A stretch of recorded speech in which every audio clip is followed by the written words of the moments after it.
Hello my dear YouTube family, welcome back to Neeta tarot reading.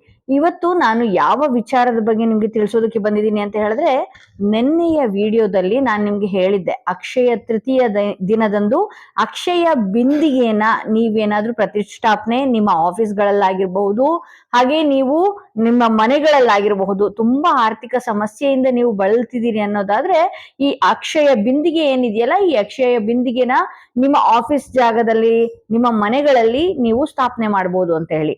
ಹಾಗೆ ಇದು ಮೇ 13ನೇ ತಾರೀಕುವರೆಗೂ ಸಮಯ ಇರುತ್ತೆ ನಿಮ್ಗೆ.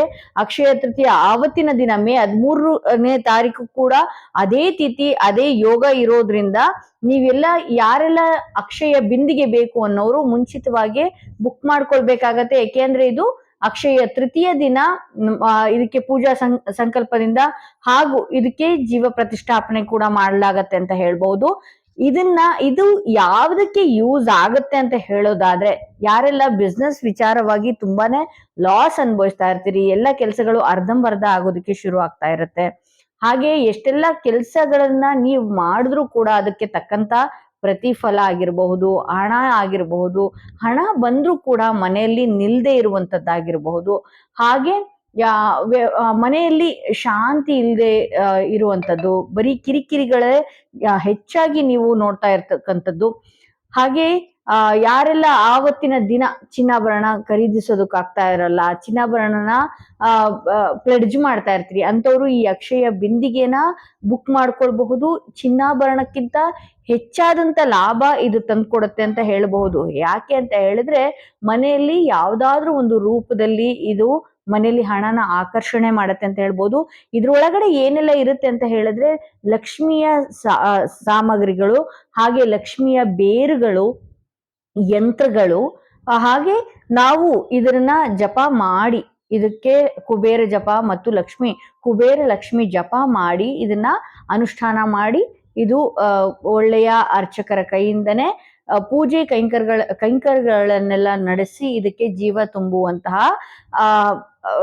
ಸಮಯ ಆಗಿರತ್ತೆ ಆ ದಿನ. ಕುಬೇರ ಪೂಜೆ ಕೂಡ ಅದೇ ದಿನ ಮಾಡ್ತಾ ಇರೋದ್ರಿಂದ ಈ ಧನಲಕ್ಷ್ಮಿ ಯಂತ್ರ ಏನಿದೆ, ಹಾಗೆ ತೃತೀಯ ಬಿಂದಿಗೆ ಅಂತ ಏನ್ ಹೇಳ್ತೀವಿ, ಅಕ್ಷಯ ಬಿಂದಿಗೆ ಏನಂತ ಹೇಳ್ತೀವಿ, ಇದನ್ನ ನೀವು ಅವತ್ತಿನ ದಿನ ಪರ್ಚೇಸ್ ಮಾಡ್ಕೊಳ್ಬಹುದು. ಯಾರಿಗೆಲ್ಲ ಬೇಕು ಮುಂಚಿತವಾಗಿ ಬುಕ್ ಮಾಡ್ಕೊಳ್ಬೇಕಾಗತ್ತೆ. ಅಕ್ಷಯ ತೃತೀಯ ಆದ ನಂತರ ಇದು ದೊರಕೋದು ತುಂಬಾನೇ ಕಷ್ಟ. ಇದನ್ನ ಮತ್ತೆ ಮಾಡೋದಕ್ಕಾಗಲ್ಲ. ಮತ್ತೆ ಮುಂದಿನ ವರ್ಷ ಅಕ್ಷಯ ತೃತೀಯಕ್ಕೆ ಮತ್ತೆ ಸಿಗತ್ತೆ ಅಂತ ಹೇಳಬಹುದು. ಸರಿ, ಹಾಗಾದ್ರೆ ಇದನ್ನ ನಾವು ಪ್ರತಿಷ್ಠಾಪನೆ ಮಾಡಿದ್ರೆ ನಾವು ಇದನ್ನ ಯಾವ ರೀತಿ ಪೂಜೆ ಮಾಡ್ಬೇಕಾಗತ್ತೆ ಅಂತ ಹೇಳೋದಾದ್ರೆ, ಇದನ್ನ ನೀವು ನಿಮ್ಮ ಮನೆಯ ದೇವರ ಕೋಣೆ ಏನಿದೆ ಅದಕ್ಕೆ ಅಂತಾನೆ ಒಂದು ಜಾಗ ಇಡಬೇಕಾಗತ್ತೆ. ನೀವು ಹೇಗೆ ನಿಮ್ಮ ಮನೆಯಲ್ಲಿ ಕಳಸಗಳನ್ನ ಸ್ಥಾಪನೆ ಮಾಡ್ತೀರಲ್ವಾ, ಅದೇ ರೀತಿ ಇಲ್ಲಿ ನೀವು ಈ ಕಳಸನು ಕೂಡ ಸ್ಥಾಪನೆ ಮಾಡ್ಬೇಕಾಗತ್ತೆ. ಒಂದು ಪ್ಲೇಟ್ ಅಲ್ಲಿ ಅಕ್ಷತೆನ ನೀವು ಹಾಕೊಳ್ಬೇಕಾಗತ್ತೆ. ಅಕ್ಷತೆ ತುಪ್ಪ ಮತ್ತು ಕುಂಕುಮ ಅರಿಶಿಣದಲ್ಲೇ ಕಲಸಿರ್ಬೇಕಾಗತ್ತೆ. ಆ ಪ್ಲೇಟ್ ನಲ್ಲಿ ಆ ಕುಂಕುಮ ಅಕ್ಷತೆನ ಹಾಕಿ ಒಂದು ಮಂಡ್ಲನ ಬರಿಬೇಕಾಗತ್ತೆ. ಸ್ಟಾರ್ ಆಕಾರದಲ್ಲಿ ಒಂದು ಮಂಡ್ಲನ ಸುಮ್ಮನೆ ಒಂದು ರೀತಿಯಲ್ಲಿ ಈ ರೀತಿ ಬರಿಬೇಕಾಗತ್ತೆ. ಈ ಬೆರಳಿನಲ್ಲಿ, ಉಂಗುರದ ಬೆರಳಿನಲ್ಲಿ ಒಂದು ಸ್ಟಾರ್ ಆಕಾರದ ಯಂತ್ರವನ್ನ ಬರೆದು, ನಂತರದಲ್ಲಿ ಈ ಅಕ್ಷಯ ಬಿಂದಿಗೆ ಏನಿದೆಯಲ್ಲ, ಆ ಅಕ್ಷಯ ಬಿಂದಿಗೆನ ಅದ್ರ ಮೇಲೆ ಇಡ್ಬೇಕಾಗತ್ತೆ. ಪ್ರತಿದಿನ ನೀವು ಇದನ್ನ ಯಾರೆಲ್ಲ ಪರ್ಚೇಸ್ ಮಾಡ್ತೀರಾ ಅಲ್ವಾ, 180 ದಿನಗಳ ಕಾಲ ಬ್ರಾಹ್ಮಿ ಮುಹೂರ್ತದಲ್ಲೇ ಪೂಜೆ ಮಾಡ್ಬೇಕಾಗತ್ತೆ. ಇದನ್ನ ಯಾರಿಗೆಲ್ಲ ಬಿಸ್ನೆಸ್ ಅಲ್ಲಿ ಲಕ್ ಕ್ರಿಯೇಟ್ ಮಾಡ್ಬೇಕು, ಮನೆಯಲ್ಲಿ ಒಂಥರ ಮಂಕನಂಗಿ ವಾತಾವರಣ ಇದ್ರೂ ಕೂಡ ಇದು ತುಂಬಾ ಚೆನ್ನಾಗಿ ಪ್ರತಿಯೊಬ್ಬರನ್ನು ಆಕ್ಟಿವೇಟ್ ಮಾಡುತ್ತೆ ಅಂತ ಹೇಳ್ಬೋದು. ಹಾಗೆ ಮನೆಯಲ್ಲಿ ನೆಗೆಟಿವ್ ಎನರ್ಜಿ ಬರೋದಕ್ಕೆ ಯಾವುದೇ ಕಾರಣಕ್ಕೂ ಸಾಧ್ಯ ಇಲ್ಲ. ಯಾಕೆಂದ್ರೆ ಇದರಲ್ಲಿ ಅಷ್ಟು ಶಕ್ತಿಯುತವಾದ ಯಂತ್ರಗಳನ್ನು ಕೂಡ ಹಾಕಿದ್ದಾರೆ ಅಂತ ಹೇಳ್ಬಹುದು. ಯಾರೇ ಏನೇ ವಾಮಾಚಾರ, ಮಾಟ ಮಂತ್ರಗಳು, ನಿಮ್ಮ ದೃಷ್ಟಿ ದೋಷಗಳು ಇದ್ರೂ ಕೂಡ ಈ ಯಂತ್ರನ ಇಡೋದ್ರಿಂದ ಸಾಕಷ್ಟು ಲಾಭ ಇದೆ ಅಂತ ಹೇಳ್ಬೋದು. ಹಾಗೆ ಇದನ್ನ ಸ್ಥಾಪನೆ ಮಾಡಿದ ಮೇಲೆ ಪ್ರತಿದಿನ ಬ್ರಾಹ್ಮಿ ಮುಹೂರ್ತ ಅಂದ್ರೆ 7:30 ಒಳಗಡೆನೆ ಪೂಜೆ ಆಗಿರ್ಲಿ ಅನ್ನೋದು ನನ್ನ ಆಶಯ. ಬ್ರಾಹ್ಮಿ ಮುಹೂರ್ತದಲ್ಲಿ ಪೂಜೆ ಮಾಡ್ಕೊಳ್ಳಿ ಅಂತ ಹೇಳ್ತೀನಿ. ಅದಕ್ಕೆ ತುಂಬಾನೇ ಲಾಭ ಇರುತ್ತೆ ಆ ಸಮಯದಲ್ಲಿ ಪೂಜೆ ಮಾಡೋದ್ರಿಂದ. ಹಾಗೆ ಯಾರೆಲ್ಲ ನನಗೆ ಬ್ರಾಹ್ಮಿ ಮುಹೂರ್ತದಲ್ಲಿ ಇದ್ದು ಪೂಜೆ ಮಾಡೋದಕ್ಕೆ ಆಗೋದಿಲ್ಲ ಅನ್ನೋರು, ಸಂಜೆ ಗೋಧೂಳಿ ಸಮಯ ಏನಿರತ್ತಲ್ಲ, 5:45 6:30 ಒಳಗಡೆ 6:45 ಒಳಗಡೆ ನೀವು ಈ ಪೂಜೆನ ಮಾಡ್ಕೊಳ್ಬಹುದು. ಹಾಗೆ ಈ ಕಳಸದ ಮುಂದೆ ಒಂದೇ ಒಂದು ದೀಪ ಇಡುವಂಥದ್ದಲ್ಲ, 9 ದೀಪಗಳು ಇಡಬೇಕಾಗತ್ತೆ. 9 ದೀಪಗಳನ್ನ ನೀವು ಈ ಕಳಸದ ಮುಂದೆ ಪ್ರತಿದಿನ ಇಡಬೇಕಾಗತ್ತೆ.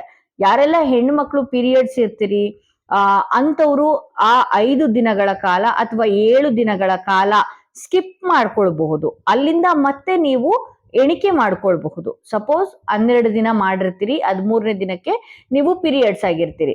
ಸೊ 13ನೇ ದಿನದಿಂದ 5 ದಿನ ಅಥವಾ 7 ದಿನ ಏನಿರತ್ತಲ್ಲ, 13ನೇ ದಿನದಿಂದ ನೀವು ಸ್ಕಿಪ್ ಮಾಡ್ಬೇಕಾಗತ್ತೆ. ಆ 5 ದಿನ ಲೆಸ್ ಮಾಡಿ ಮತ್ತೆ ನೀವು 8ನೇ ದಿನದಿಂದ ಅಥವಾ 6ನೇ ದಿನದಿಂದ ಪೂಜೆ ಮಾಡೋದು ಶುರು ಮಾಡ್ಕೊಂಡಾಗ ಅದು 14ನೇ ದಿನದಿಂದ ಕೌಂಟ್ ಆಗತ್ತೆ ಅಂತ ಹೇಳ್ಬಹುದು. ಹಾಗೆ ಇದನ್ನ ತಿನ್ನೋರು ನಾನ್ ವೆಜ್ ತಿನ್ಬಾರ್ದ ಕಡ್ಡಾಯವಾಗಿ? ದಯವಿಟ್ಟು ಗುರುವಾರ ಮತ್ತು ಶುಕ್ರವಾರಗಳ ಕಾಲ ನೀವು ನಾನ್ ವೆಜ್ ತಿನ್ನೋದನ್ನ ಬಿಡ್ಬೇಕಾಗತ್ತೆ ಅಂತ ಹೇಳ್ಬೋದು.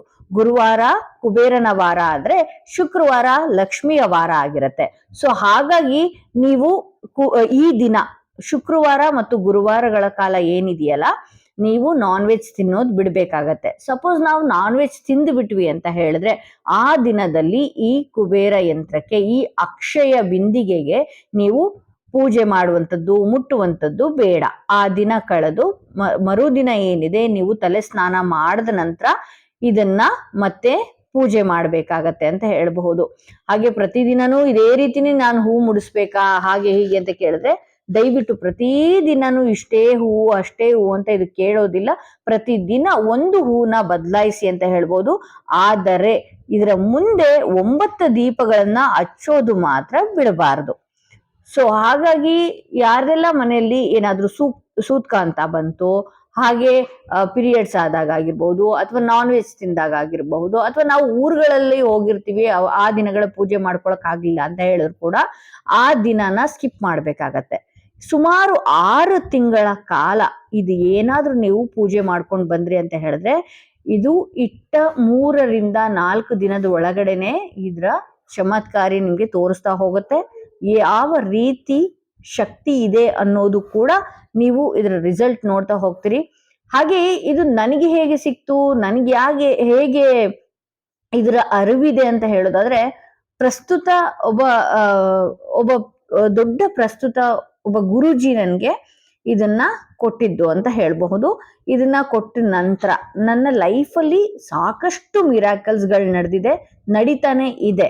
ಸೊ ಹಾಗಾಗಿ ನಾನು ಅಲ್ಲಿಂದ ನಿಮ್ಗೆ ಡೈರೆಕ್ಟ್ ಆಗಿ ನಿಮ್ಗೆ ಕಳಿಸುವಂತದ್ದು ನಾವು ಮಾತಾಡ್ಕೊಂಡು ಹೇಳಿದೀವಿ. ಯಾಕೆಂದ್ರೆ ಆ ದಿನ ಅಕ್ಷಯ ತೃತೀಯ ದಿನ ನನ್ನೊಬ್ಬಳಿಗೆ ಅಲ್ಲ, ಪ್ರತಿಯೊಬ್ರು ನನ್ನ ವಿಡಿಯೋಸ್ ವ್ಯೂವರ್ಸ್ ಗಳು ಯಾರೆಲ್ಲ ಇದಿರಲ್ಲ, ಚಿನ್ನಾಭರಣ ಕೊಳ್ಳೋದಕ್ಕಾಗ್ತಾ ಇಲ್ಲ, ಆ ಶಕ್ತಿ ನನ್ಗಿಲ್ಲ, ಚಿನ್ನಾಭರಣ ನಾನು ಒದಗಿಸ್ಬೇಕು ಅಥವಾ ಪ್ಲೆಡ್ಜ್ ಮಾಡಿದಂತ ಹಣ ನಮ್ಮ ಮನೆಗೆ ಬರ್ಬೇಕು, ಸಾಲ ಬಾಧೆಯಿಂದ ನಾನು ಮುಕ್ತಿಗೊಳ್ಬೇಕು ಅನ್ನೋರ್ಗೆ ಇದು ಅದ್ಭುತವಾದ ಅಕ್ಷಯ ಬಿಂದಿಗೆ ಅಂತಾನೆ ಹೇಳ್ಬಹುದು.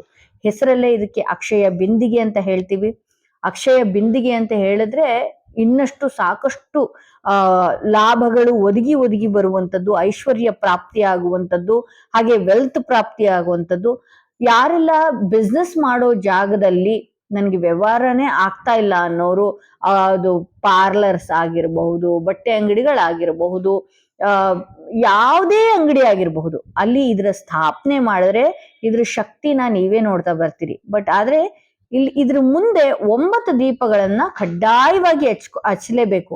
ತಗೊಳ್ಳೋದು ದೊಡ್ಡ ವಿಷಯ ಅಲ್ಲ, ತಗೊಂಡ ನಂತರ ಏನಿದೆಯಲ್ಲ ಇದಕ್ಕೆ 9 ದೀಪಗಳನ್ನ ಹಚ್ಚೋದು, ಹಾಗೆ ಬೆಳಗ್ಗೆ ಮತ್ತು ಸಂಜೆ ಪೂಜೆ ಮಾಡ್ಕೊಳ್ಳುವಂಥದ್ದು. ಆಡಂಬರದ ಪೂಜೆ ದಯವಿಟ್ಟು ಬೇಡ.